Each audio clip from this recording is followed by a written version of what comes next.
Die Vredesverbond is vandag 2025, die 6de Oktober geteken.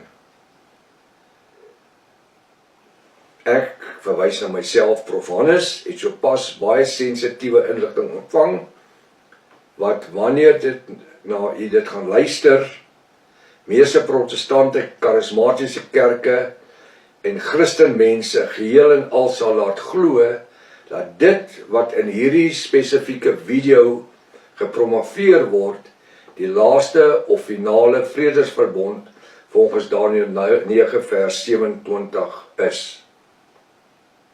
Ons gee aan Satan geen eer of plek in hierdie boodskap nie.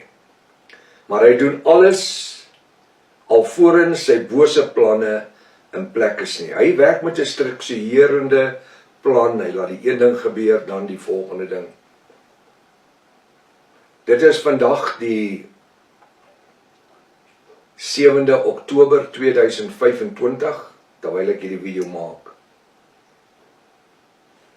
Ons het sopas verlede week ervaar hoe Dani Botha se 23/24 September wegraping leuns in sy gesig ontplof het.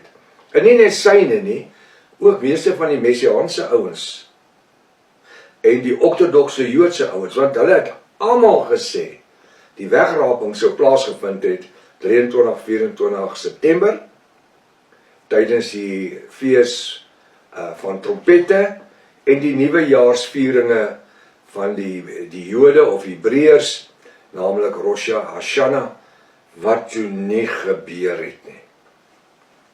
Nou ek gaan nie oor Dani Botha en hierdie ander ons praat nie, daar's 'n hele reeks wat jy kan gaan kyk, wat op my YouTube lê, daar's 8 boodskappe wat uiters belangrik is. Dani Botha en sy 2025 wegraping leuns.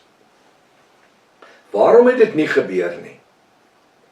Want ek, Prof. Hannes Redlinghuis, het met u 8 verskillende video's van 1 uur lang gedeel, om volgens die bo-natuurlike geopenbaarde woord, dis die Bybel, te bewys waarom die wegraping nie voor die wederkoms, hoor ek praat van 2 dinge, wegraping, soos hulle dit genoem het, ek praat van die wederkoms, volgens die Bybel, dit kon nie plaasgevind het die wegraping nie.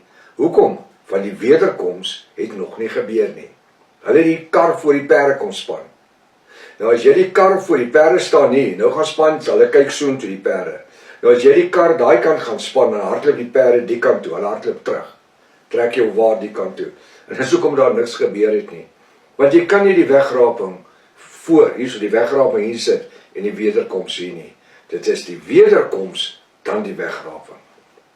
Kyk nou na die reeks, wat ek genoem het, van naamlik deel 7 en deel 6 en deel 7, maar kyk na die hele reeks. Die finale vredesverbond, nou, na net meer as 'n week, kom Satan en stuur 'n video op YouTube wat veronderstel is, om te bewys dat hierdie finale vredesverbond, volgens Daniël 9 vers 27, so pas in Amerika gesluit is.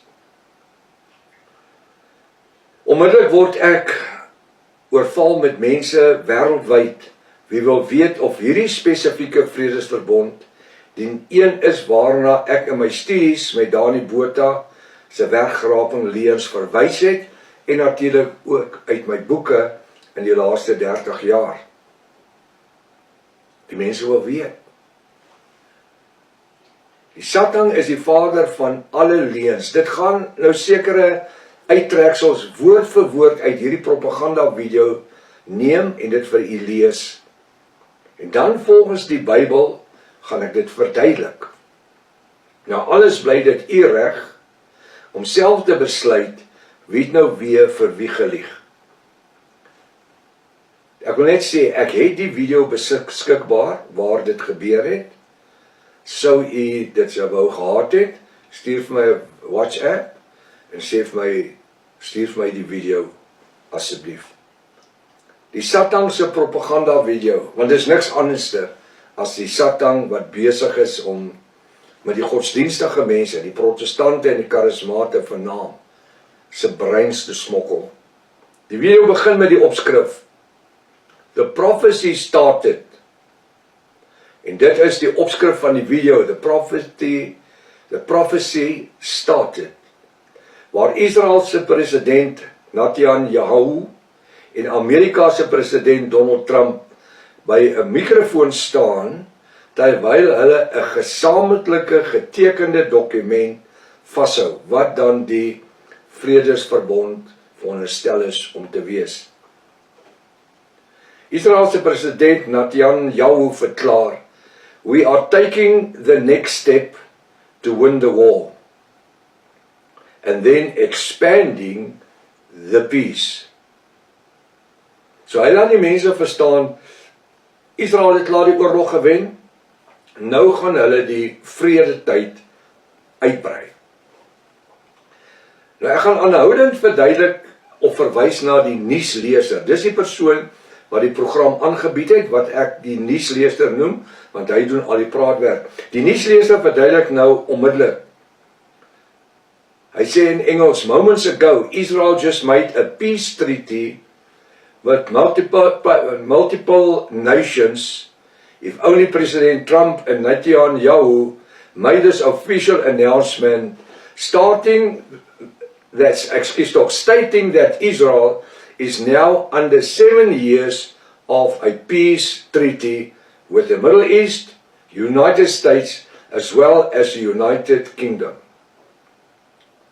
Nou, terwyl ek hierso bedien, wil ek hê u wat reeds die skrif ken, u wat funksioneer in die geopenbaarde woord, staan dit in Daniël 9:27 dat Israel saam met Amerika, die Midde-Ooste, die Verenigde Koninkryk, die Arabiere en ander 'n vredesverbond sluit? Of praat Daniël 9:27 van die vors en die prins?